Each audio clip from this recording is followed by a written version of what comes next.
equação. Vamos deixar contar, né? Porque pode não precisar de novo. Bom, a gente escreveu então o que em função do psi. Vamos jogar então essa informação do que em função do psi na equação, porque aí eu desacoplo as duas equações. Então, se eu agora, as equações estão acopladas, mas mediante essa substituição, eu posso desacoplar. Então, vamos pegar, nós vamos ter I, H cortado, quase acabando essa aula, tá? DDT menos I, H cortado, C, sigma, escalar, gradiente, Qui. Mas quem é Qui? Qui é 1 sobre M' C2, acontece 1 sobre M' C2 aqui.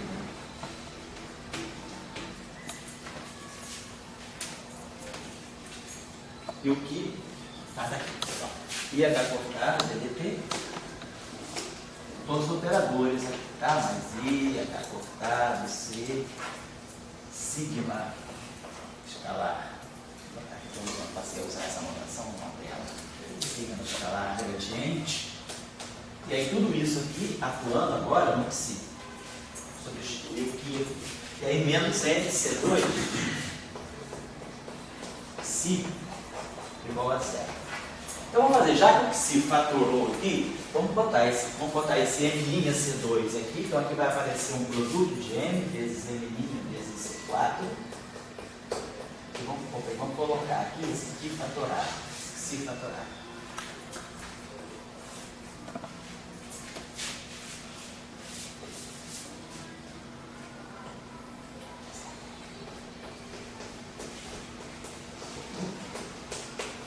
Então eu peguei uma equação desacoplada.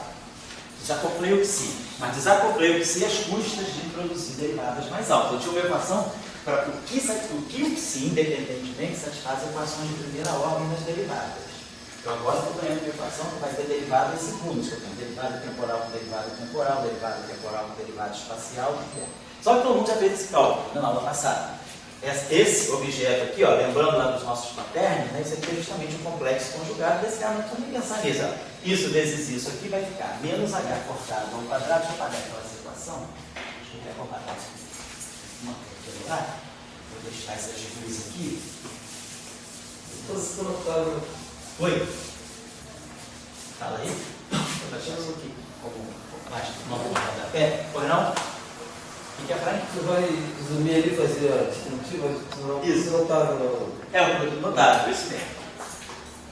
Então tá. Então a gente já sabe que esse cara vezes esse cara aqui cancela esse cara, tá vendo aqui, e esse cara aqui dá o quadrado. Então, IH cortado, DDT, IH cortado, DDT, dá menos H cortado ao quadrado, D2, DT2. Depois nós já fizemos esse cálculo, sigma escalar gradiente.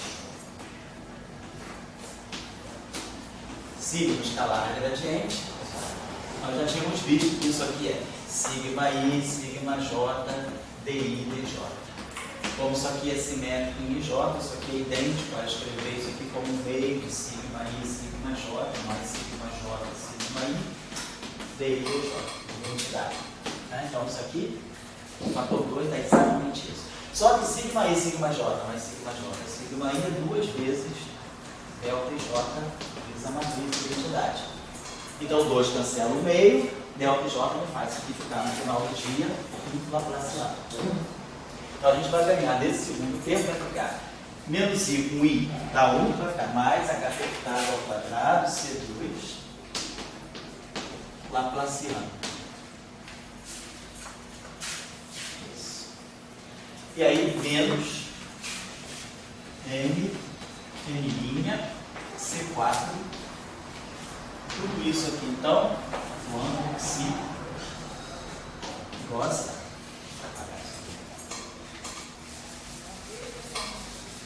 Então, psi satisfaz uma equação de onda, né? E vamos poder fazer o seguinte, vamos agora passar isso aqui para o espaço dos momentos. DDT e ômega. Então, isso aqui fica H cortado ao quadrado, ômega 2. O laplaciano fica menos K2. Então, isso aqui fica menos H cortado ao quadrado, K2, C2. E aqui mantém-se N, C4. Então, isso aqui estou passando essa equação para o espaço dos momentos. E aqui Quer dizer, se você quer uma equação de onda, eu estou simplesmente dizendo que se tem essa solução de onda plana de C0 exponencial de kx menos ômega t. Então, estou jogando essa coisa aqui. Então, essa equação aqui diz que isso aqui é igual a zero. E aí, claro, se 0 mais 0, tem uma solução não trivial. H cortado ao quadrado, ômega 2 é a energia. H cortado ao quadrado, K2 é o momento, fica E2 igual a T2C2 mais em linha C4. Então, o que a gente está observando é que esses dois parâmetros se combinam para dar para nós aquilo que deve ser a massa de elétron ao quadrado. Então, eu vou usar do N para N'. Na verdade, eu poderia então escolher N igual a N' igual a raiz quadrada igual a massa de elétron. Fecha direitinho. Então, essa é a equação do Dirac. Equação do Dirac, então, é essa equação, colocando aqui a massa do elétron, e pensando que o psi que descreve o elétron é a união de uma parte left com uma parte right, mas acopladas pelo termo de massa. Então, a equação do Dirac é essa equação aqui. E aqui eu coloco matriz identidade, porque já que o N e o M' são iguais, essa matriz vira matriz identidade. Fica M, massa do elétron, vezes C2, vezes a matriz identidade. Não vou nem colocar aqui. Então essa é a equação do Dirac. Depois, claro, a gente pode colocar isso em forma covariante. Depois vai passar isso tudo para o espaço de Minkowski, mas por enquanto não é preciso fazer a formulação do espaço de Minkowski. Eu tentei construir tudo, pelo contrário, eu tentei mostrar que a gente ganha o espaço de Minkowski como bônus, né, dessa descrição. Então já vou dar um instantinho só. Então é só para mostrar para vocês que esse psi aqui, ele descreve, né, ele tem psi e o que, e a equação do Dirac, então, tem essa forma. Quem me chamou? Não, eu achei que você estava falando que aquilo era a equação de Dirac. Não, a equação de Dirac, na verdade, é Klein-Bordon. Isso aqui, ela chegou Klein-Bordon para cada componente. Tá? O psi, a equação de Dirac é a primeira ordem. Mas quando você elimina uma componente em favor da outra, você torna o problema de segunda ordem. E aí o problema não é interessante, porque você, com essa equação aqui, você desacopla as componentes. Isso aqui vale para todos os que se alvam. O que é importante da equação de Dirac, vamos entender depois, é que ela mistura as componentes. Essas matrizes aqui, 4x4, vão misturar tudo isso. E é isso que vai estar dando a descrição do spin. Quer dizer, na verdade, a equação de Dirac, ela veio resolver o seguinte problema. A equação de Dirac, voltar para dentro. A equação de Dirac, na verdade, né, é a descrição relativística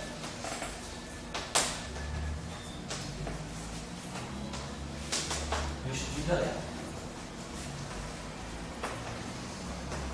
Não preciso dizer que é relativística e quântica, né, porque o espinho já é quântico, porque já traz o H cortado. Mas o que faltava, o que se tinha até aí, era a equação de Pauli. A equação de Pauli quer dizer, a equação de Schrödinger, ela não veio o espinho da partida. Aí com a introdução, com a descoberta do espinho em 1927, 1925, né, o Uhlenbeck e Goldsmith, se chegou que havia o espinho. E aí o espinho do elétron era H cortado sobre 2. E aí Pauli introduziu o espinho na equação de Schrödinger. Mas ele introduziu o espinho na equação de Schrödinger colocando o espinho de duas componentes, um espinor de duas componentes. Então, ele não e aquela descrição era Schrödinger, era uma descrição galileana, uma descrição newtoniana, não é física relativística. Ele é H cortado ao quadrado sobre 2m, lá pela 2, P2 sobre 2m. A energia ali é P2 sobre 2m, é física newtoniana que está por trás de tudo. E aí, o problema que tinha é como essa equação pode ser compatível com a relatividade especial. Essa era a questão que Pauli tentou desesperadamente resolver e não resolveu, e que Dirac resolveu. Então, quando Dirac apresentou em 1928 a equação para o elétron, ele, quer dizer, o próprio Charles Darwin, que era o diretor lá do Departamento de Física de Cambridge, falou, olha, finalmente esse homem, esse jovem, resolveu o problema do spin relativístico, o problema do spin na relatividade especial para o elétron, volta toda a nossa vida. Achou que aí a equação de Dirac é errada, pelos problemas que eu vou colocar depois. Mas Dirac resolveu essa questão. Então o que está em jogo, na verdade, é a equação de Dirac. Ele pode é uma equação para o elétron, sim, mas não é tanto uma equação para a carga. A equação de Dirac ela é uma equação, também não é uma equação para massa. A massa foi introduzida. Eu preciso descrever, olha, eu coloquei a massa, mas eu não sei qual é a origem dessa massa. A massa saiu do bolso. Agora, o que está descrevendo aqui corretamente, nós vamos ver depois, é o spin do elétron. Como o elétron relativístico se propaga e qual é a dinâmica do seu spin à medida que ele se propaga. Então, a equação de Dirac é isso, é uma descrição relativística do spin do elétron. Então, nesse sentido, ele complementa a descrição de Pauli, estende a descrição de Pauli, que é não relativística. Nós vamos ver então que Pauli trabalha com spin. Nós vamos ver na próxima aula, na próxima semana, né? Como sair da equação de Dirac e pegar o limite não relativista, vamos supor que o elétron está com uma velocidade V sobre C muito menor do que 1. Tá bom? Pegar o limite baixamente relativista do elétron. Aí a gente vai ver que pegando a equação de Dirac e aplicando essa aproximação, a gente vai ganhar exatamente a equação de Pauli, e esse espinor aqui que tem 4 componentes vai se reduzir a um espinor com apenas 2 componentes. Vai se reduzir exatamente ao espinor de Pauli, que é o espinor não relativístico. Então vamos sair de um espinor que é relativístico para um espinor SO3. Nós aprendemos aquele curso, são aqueles espinores que estão ligados ao SO2, ao SO3. Então, esse é o conteúdo da equação de Dirac. Nós chegamos a ela dessa forma. Daqui a pouco nós vamos trabalhar um pouco mais a questão da solução. Eu vou falar das projeções quiráticas, que o Célio até já levantou, que eu falei no finalzinho da aula passada, mas foi muito correndo também. E vamos ver o que significa, primeiro, qual é o significado físico. Né? Agora que isso aqui não é mais o neutrino, então não significa que o elétron é uma combinação de um neutrino com um antideutrino. Eu não estou dizendo isso. Nós pegamos, né, as equações de Weill, descrever neutrino e neutrino, dizendo, suponhamos que eu não estou falando do neutrino, eu estou falando de um objeto que tem setor left e um objeto que é right. E eu coloco eles juntos através de um termo de massa. Então, esse termo aqui acopla o setor left e o setor right. Agora, o que é o psi em relação ao elétron? O que é o Ki em relação ao elétron? Já entendemos que o que está escrito aqui é uma massa, quer dizer, uma partícula massiva. A gente ainda tem qual é o sinal, essa partícula massiva ela é carregada ou não? Tem como verificar se essa partícula tem carga? Ela tem massa. O campo é o espinor, portanto ele é complexo. Como é que eu posso introduzir a interação eletromagnética? Hoje a gente vai terminar a aula já abordando essa questão. Por enquanto nós estamos preocupados apenas com aquela questão que eu falei, que era buscar, né, um caminho que eu possa seguir para introduzir a massa de uma forma cinemática. Introduzir, o que eu queria no final de tudo era que, ver se dentro da equação que nós estávamos propondo, nós conseguiríamos ler uma relação de dispersão desse tipo, né? Quer dizer, para ondas era uma relação de dispersão, mas que em termos da interpretação corpuscular da radiação se transformou numa equação de uma partícula relativística massiva. Então a massa da elétron está aqui, então nós entendemos que aquela equação ela é mais geral. Eu não preciso tomar n igual a n'. O que é importante para mim é que n vezes n' seja a massa do elétron. É isso que é importante. Então, uma questão de simplicidade, escolho n igual a n' igual a n'. Mas a pergunta que tem, você disse que a equação de Dirac é uma descrição relativística porque veio com o left e o right sem massa. Isso. Por isso. Até pelo seguinte, Dória, na aula passada, antes de introduzirmos a massa, nós tínhamos visto que a equação de Pauli sozinha, ela me mostra que o que satisfaz uma equação de onda relativística, que o psi satisfaz uma equação de onda relativística. Então a gente viu que as equações de Weill, elas são relativísticas in natura. E aí agora a gente foi para a equação de Dirac, botou a massa e viu que essa equação também permanece relativista. A relação está de acordo com a relatividade especial. Mas, digamos, quando o Dirac, estou agora querendo aprender, quando o Dirac fez, ele veio das equações de Weill? Não. Ele pensou nas equações, claro, isso é uma coisa importante. Eu falei, a gente estava na cozinha com o Dirac. Quando ele apresentou o paper dele não é o paper da cozinha, é o paper da sala de princípio. Se vocês forem ler o paper de Dirac de 28, vocês não vão ver a cozinha ali, não vão ver nada de sujeira ali. Ele vai apresentando, ele faz a equação dele baseada numa álgebra de Clifford, ele introduz uma discussão, mas quando ele sentou e pensou sozinho, ele pensou assim. Estou contando para vocês, um segredinho. Segredinho do velho, tá bom? Ele pensou dessa forma simples, né? Talvez até um pouco infantil, mas a grande física está na pequena ideia. Depois a pequena ideia pode se tornar, mas bota efeitos especiais, marqueia daqui, dali, sai. Mas não foi assim, não era o meu objetivo de Dirac. Dirac era um cara de primeiros princípios. Ele apenas, na versão dele do paper de 28, como ele já percebeu que tinha por trás do espaço de Minkowski, ele já sabia o que ele queria uma relação. Quer dizer, esse exercício ele fez, vamos dizer assim, em cima das coxas, né, sentado no parque. Depois, quando ele sabia que tudo funcionava, ele apresentou dentro de um formalismo mais compatível com a álgebra de Clifford, invariância relativística. Aí ele introduz, se você ler o paper dele, as matrizes gama não são obtidas dessa maneira, que a gente foi construída. Ele não obteve o espaço do Minkowski, ele já partiu do espaço do Minkowski. Aqui a gente está mostrando que a gente está fazendo um exercício, vamos dizer assim, que é um exercício da escola diraquiana, que é compreender, né, o espaço-tempo através das manifestações do espaço-tempo sob a forma de partículas. E as partículas, elas estão revelando alguma propriedade do espaço-tempo. Então, nós vamos ler no neutrino alguma coisa que está revelando o espaço-tempo. Como são as equações de Marx? As equações de Marx, elas não estão faladas em relatividade especial. Pensou, né, vimos que elas não eram compatíveis com a física galileana, tinha alguma coisa por trás. Toda essa discussão de relatividade de espaço no Minkowski, ela é pós-equação de Maxwell. Então a gente começa a perceber, quer dizer, o fóton, na verdade, o que está em jogo ali é o fóton, né? Na época não se pensava nisso, mas o que está em jogo ali é cada partícula, ela pode estar dando a descrição de um certo espaço-tempo. Por trás de uma partícula deve ter uma física do espaço-tempo, você pode descobrir isso. Certo? Essa que é a essência, né, do pensamento de Dirac.